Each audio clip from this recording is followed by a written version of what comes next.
know, there's very few genres as underrepresented in modern pop culture as film noir. I mean, modern media conglomerates are constantly digging up successful endeavours from the past and homogenizing them into soulless cash cows, because within their ranks, having original ideas is comparable to contracting leprosy. And since the prevailing protagonistic archetype has become whoever can be the smuggest prick in a room full of smug pricks, you'd think an entire genre based on glib, self-impressed knob jockeys fucking each other over would be a shoo-in for some corporate hack to profit off of. And yet, classic film noir has been left largely untapped as an artistic framework beyond its heyday. Now obviously, our beloved video games weren't a thing back when film noir was riding high. Back then, all people had to entertain themselves with was pin-ups and World War II, which is a shame because it seems like a no-brainer. What self-respecting gamer wouldn't want to play a game focused on, quote, shadows, clutching hands, exploding revolvers, sadistic villains, and heroines tormented with deeply rooted diseases of the mind, flashing across the screen in a panting display of psychoneurosis, unsublimated sex, and murder most foul. But for whatever reason, a marriage of the two concepts has yet to come to fruition. Yes, you have games like Mafia 2 and The Saboteur, but they both forewent any integrity they might have had at the sacrificial altar of GTA. And then there's Rockstar's very own LA Noire, but they added an Eon to the end of it and just fucking ruined everything. It's well established by now that the AAA games industry is a big dumb brute, incapable of subtlety, that inhales money and shits Ubisoft sandboxes. So when I came across a game by a tiny indie studio of 7 people at the time, that they claimed to be cradled in a film noir aesthetic, with a hint of jazz age roaring 20s thrown in for good measure, my interest was piqued to say the least. The game in question is Contrast, released by Compulsion Studios in November 2013 to PC and some consoles,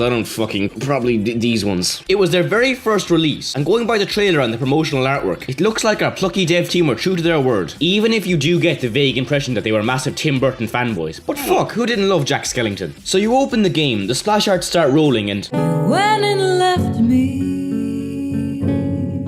The menu music is this sublime jazz tune sung by the sultry Miss Laura Ellis. As far as setting a tone, Compulsion went straight for the jugular. Went straight for seduce the jugular. Made love to it. Then, 2.5 sexy minutes later, you begin playing. You start off in the bedroom of a young girl called Dee Dee. The player character, however, is Dawn, this slender, striking acrobat type. Oh, excuse me, what I meant to say is Dawn. Dee Dee blazes into the room and hops onto her bed. She acknowledges Dawn before shooing her away when she hears her mother approaching, an order that Dawn wholeheartedly ignores. The door creaks open and a shadow walks in. This is your first taste of some of the abstractions that make up this particular game world. Everyone other than Dawn and Dee Dee are presented as silhouettes against the walls of their surroundings, seemingly detached from the physicality of the environment. This is interesting in how it brings in the prominent use of shadow in film noir, without having to drown everything in black and white filter and terrible lighting. Because you know, one of my favourite parts about playing a game is being able to see the fucking game. There's also some semblance of relevance to the story attached to this premise, but we'll cross that bridge when Magneto stops fucking around with it. Anyway, her mom is named Kat and is apparently oblivious to Dawn's presence. She explains that she's leaving for a big night headlining at the famous Ghost Note Cabaret, and specifically tells Dee Dee not to follow her or she'll get in trouble. This is corroborated in a letter you can collect later that Kat received from social services. Dee Dee asks about her absentee father Johnny, which Kat brushes off before kissing her goodnight and making her exit. And then, almost immediately, Dee Dee hops up to make her escape, completely disregarding the gravitas of everything her mother just said. Like seriously, there's no way Kat's even gotten to the fucking stairs before Dee Dee starts yelling at Dawn and gunning for her window. After hopping down onto a precarious ledge, Dee Dee notices that an ash cart she uses to get down has been moved, giving us our first gameplay objective. Contrast is a puzzle platformer with a fairly unique central premise. That being that, for reasons that are kind of explained but also not really, Dawn can phase in and out of shadows on surfaces that are directly lit. This effectively means that the platforming is split into the standard 3D variety, as well as more prominently several 2D segments set against the backdrop of the 3D environments. I found it quite satisfying that this enforced narrative congruency while remaining mechanically elegant and minimalist. Dawn moves the cart back to allow this 8-year-old to make her precarious way down from a 3-story building. Oh, I think you're too big.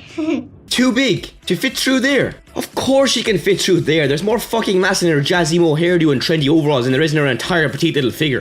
This fucking character was marketed directly at me. So instead of slipping down the alley that she's clearly capable of slipping down, Dawn shadows her way up through someone's apartment to rendezvous with Dee Dee at the Ghost Note, beginning the first of the game's 3 acts. When, naturally, you thoroughly ignore your objective in favour of snooping around the level, you'll find it to be a modest but nicely detailed and atmospheric setting. Compulsion really wore their sleazy noir inspiration on their sleeves with this level design. The artisanal Parisian streets are smattered exclusively exclusively with bars, gentlemen's clubs, cat houses, and even a classic old film theatre, all lit up with neon lights struggling in vain to fend off the overbearing smoky gloom that encapsulates everything. There's a few short 2D platforming bits leading to collectibles in each act's connecting environment, which I hesitate to call overworld, seeing as each location therein is literally 30 seconds apart. Realistically though, there's not much exploring to be done and not much reason to do it. I suppose I can at least appreciate that they concentrated their content, instead of spreading it thinner than an anorexic mantis, or Dawn's legs. You'll eventually run out of shit to stare at and begrudgingly head over to the ghost note. Once inside, you aim some spotlights at the stage at the seductive behest of Kat. Then she gives a short, enjoyable performance. And I knew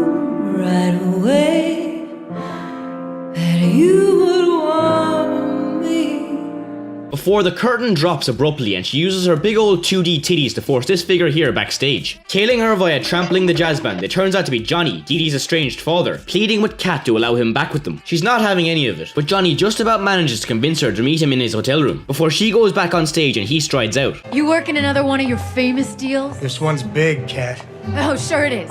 Till it blows up like last time and the time before that. Not this time, babe. I'm gonna make it all up to you. I gotta get back on stage. Then meet me after. He's shown to be flawed, serving some time for petty crime, and occasionally kind of a fucking moron. Room 529, kiddo. But he has genuinely good intentions and is the closest thing the game has to a protagonist in my estimation. Missing her chance to speak to her father, Dee Dee guns out after him. Dawn has to use this goddamn sonic dash that she seemingly acquires out of thin air to break them through to Johnny's drinking hole of choice. This ability feels pretty vestigial in its implementation, and at odds with the otherwise relaxed flow of the game. It's also never explained why Dawn can do this, which isn't the biggest of deals, but as a guy who looks for narrative congruency in a game, this bugs the shit out of me. Inside the bar, they come across Johnny engaged in conversation, his counterpart being the self-professed amazing Vincenzo. He purports himself as the greatest illusionist the world has ever seen, touring worldwide. Mr. Fenris, I have performed my illusion act for the King of England and the Emperor of Japan. I don't know how that works. Must be tricky performing sleight of hand without tangible fucking hands. For Johnny though, Vincenzo is a pompous, self-impressed meal ticket. His grand plan is to set up a circus in town with Vincenzo as the headlining act to bring in the crowds. The topic of the discussion specifically is a film reel of Vincenzo's new act, which Johnny wants to show to his less than straight edge benefactors. Vincenzo refuses on the grounds that, well, he's basically just a colossal wanker, citing that his manager has the reel locked in a safe upstairs.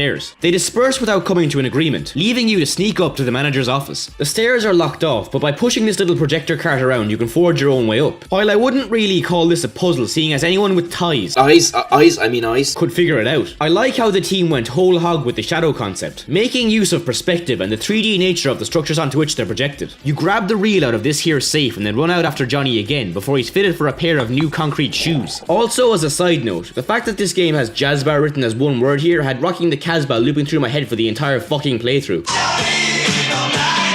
Upon frictionlessly gliding towards the cinema where Johnny's meeting the goons, you'll come to a fairly big revelation about the game's picturesque city. It just ends. Multiple streets lead straight into starlit void. There's absolutely no reference meant to this in any of the dialogue or collectibles, so I'd assume we are to take it as just a stylistic choice. But even still, it raises a lot of questions about the circumstances surrounding the story. Like, was the place always like this? If not, what happened? Did Abeloth Galactus and the Book of Revelations run a train on this world? I need that lore, man. You turn on a spotlight using these shiny things called lumens, and then shadow your way across the chasm. There's a bit here where you have to transition in and out of 2D mid-jump, which I thought was a neat twist, but for whatever reason, it's pretty much never used again. This is a pity, considering that from a purely functional point of view, the platforming tended to be too simplistic and lacking in challenge for my liking. Then again, Dawn's 3D movement could definitely do with some refining, so perhaps it was for the better. Inside the cinema, Dee Dee confronts her father, but she's ushered out of sight before she can give him the film reel. Then Johnny gets interrogated by these two clowns, Carmine and Sal. When he asks them empty-handed for more cash for Vincenzo, they politely oblige.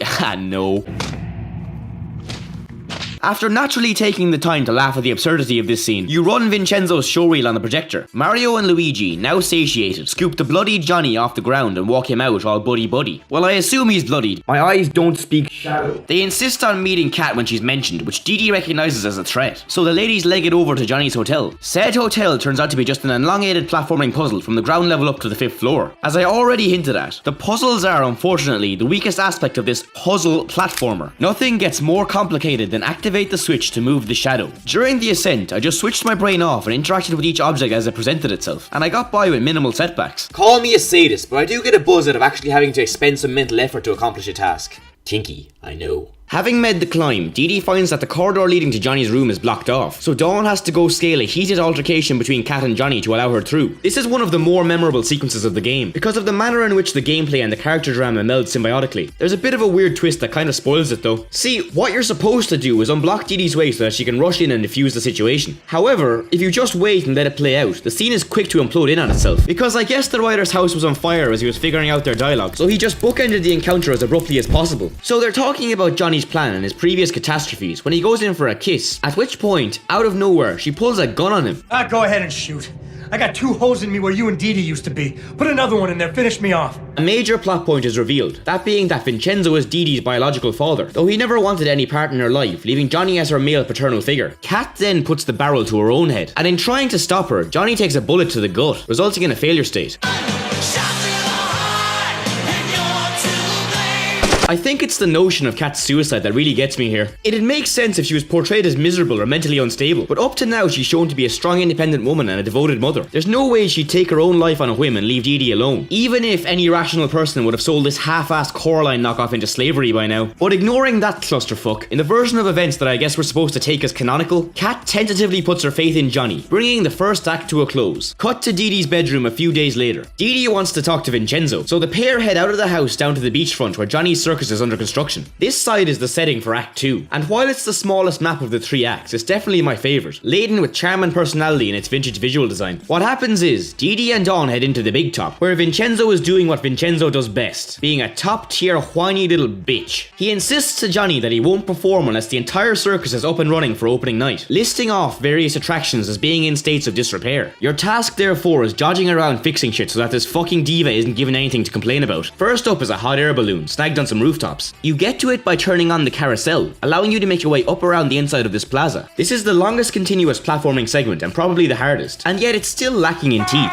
Eventually you reach the basket and ride it down, like Jules Verne's wet dream. I wish I could do that. Will you teach me someday? No. Then there's the puppet show, where you have to play the part of a princess while Johnny tells the story. This is a Limbo ripoff, right down to the giant spider chase, and because I think Limbo was overrated schlock, it doesn't do much for me, even if the writing is pretty cute. She had to use magic mushrooms to get high. Hurrah! Finally, there's the pirate ship ride. This one is longer than the other two, starting off with a classic put the crate on the pressure plate puzzle, because Portal did it, and who are compulsion to question the wisdom of divine beings? Fucking Christ, girl, you're an animal. After you do the thing, the 2 girls hop into a cart and begin the ride. I really enjoy the air of vaudevillian whimsy that this place in particular exudes. It's like watching a Moby Dick stage play on a mild dosage of psychoactives. She had to use magic mushrooms to get high. The ride breaks down because video game, so Dawn has to hop off and mend it, at which point I promptly lodged myself behind some scenery and had to restart from the last save. This segues neatly into one of my other main issues with the game, its general lack of polish. I shouldn't be able to break the game within seconds of arriving in a new area. No matter how much of a spastic I am. When Dawn interacts with something, there should be an animation of her doing so, not just sticking her hand out at an odd angle. When she grabs for a rail, her hands phase through it to the wall behind. One of the more entertaining design choices I came across was right here in this act. Even though you're instructed to repair the attractions in a specific order, you can do them whichever way you want. To accommodate for this, there's a Dee Dee character model at the start of all 3, giving off the impression that this little demon girl is stalking you. But more importantly than any of that pedantic bullshit, the platforming itself is lacking in finesse and consistency. Dawn isn't affected by inertia, nor does she gain momentum in motion, making her movement in 3D and her jumping in both dimensions feel stunted and sporadic. The 2D platforming is a moody wench. It quickly becomes apparent that it isn't true 2D, but in fact a 3D model locked to a 2D plane. I think this is conducive to you getting booted out if your feet so much as sink an inch below the floor, or if an obstacle barely brushes against your dainty porcelain cheek. The dash also has noticeable input lag. It all hints at a dev team paying more attention to aesthetics than to gameplay. A cardinal sin in my book. Bitching aside, you fix the ride via firing some very real seeming cannons at it, before you jump back in with Dee Dee and make your way out. Back at the big top, Vincenzo concedes that everything is in working order and heads off to prepare, leading swiftly into the 3rd act. Having missed her chance to talk to Houdini's fuckhead cousin, Dee Dee follows him across town to this museum. Once inside, you awkwardly climb a musical display and fuck around with another projector to ultimately let Dee Dee up into Vincenzo's workshop. Vincenzo is such a cunt when Dee Dee approaches him, it's almost comical, going off hardcore on this poor little girl to the point that she's reduced to tears. You broke my left-handed induction coil. That took me a week to tune.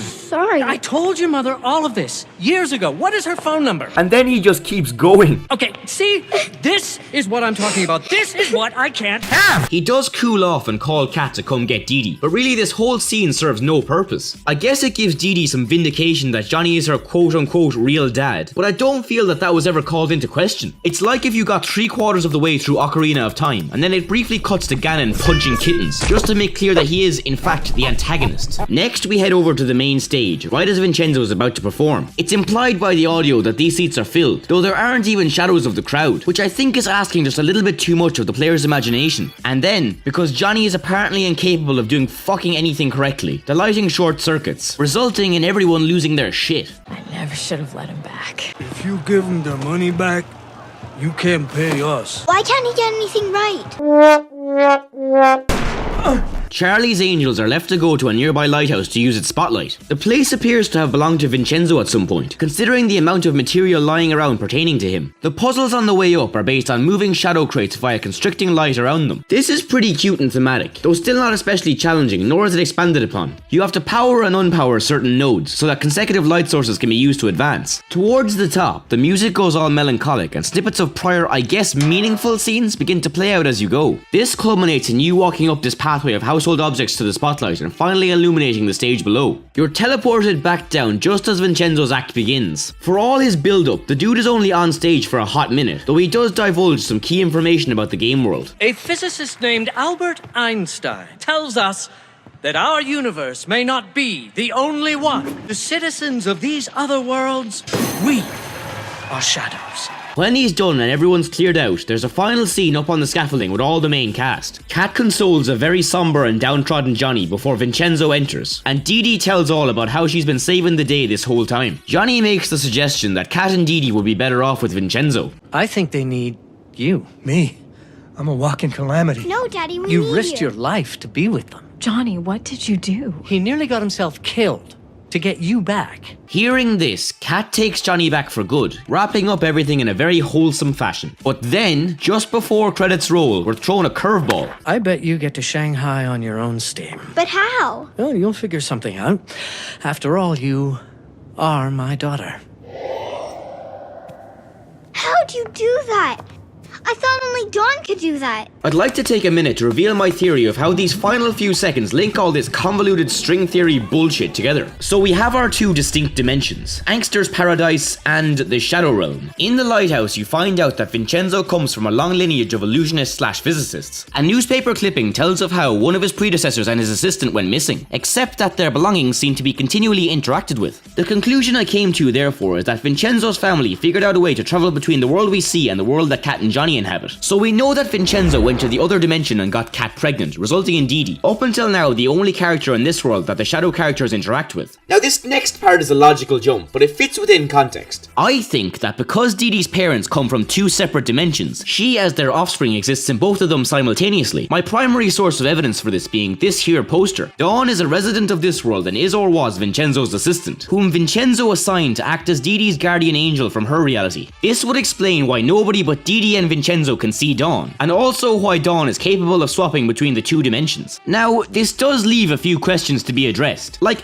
why is this recreation of Vichy Paris ironically unoccupied? Or how did Johnny's circus manifest itself in both realities? But screw it. I'm willing to assume I'm scrutinizing this quaint little narrative more than its writers ever did. When I started this review, I had Contrast mentally filed as one of the high points of indie gaming in the last few years, up with the likes of Transistor and The Binding of Isaac. However, the more thought I gave it, the more lukewarm I became. Now, it's not terrible by any standard. The gameplay concepts at its core are interesting enough on their own to warrant giving Contrast a try, and the sexy visual design is leagues ahead of comparable titles. The character-driven narrative was solid enough, though I think the relationships between the leads could have been better developed, as could the underwritten backstory. I've already moaned about the mechanics in detail, which were crying out for refinement. The runtime is about 3.5 hours, which I think is fairly spot on for the scale of what the game was trying to achieve, and the puzzle complexity would need considerable scaling up were the game to go any longer. I feel kinda bad shitting on a game made by such a small team, even more so as a game development student myself. But fuck it, if someone's gotta be a cynical prick, might as well be someone who makes it look oh so good. Basically, Contrast won't blow your mind, but it's still a fairly enjoyable and intriguing little title. There was a quote that Compulsion pushed fervently from an article on GamesBeat, saying that Contrast was as if Limbo and Bioshock Infinite had a baby while watching Pan's Labyrinth. Now that's fucking stupid. Contrast doesn't have the depth of any of these titles. Even Limbo, which I will again clarify is overhyped alt-bait. So instead, let me provide a box score for this digital-only game that is no longer being promoted. If you were searching for a piece of media that feels like a slightly stunted love child of Eraserhead and Dora the Explorer, look no further.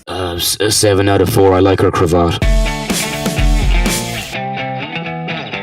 Hey there ladies and gents, and thanks for getting this far into the video. If you enjoyed, take a brick and decimate that like button, subscribe to see more, and above all, if you could share this video with a friend who might enjoy this content, that would really help me out, guys. Follow me on Twitter for updates and general bullshit. There should be a link on screen now to my last video on one of the lesser known Spyro games, and other than that, I'll see you all next time.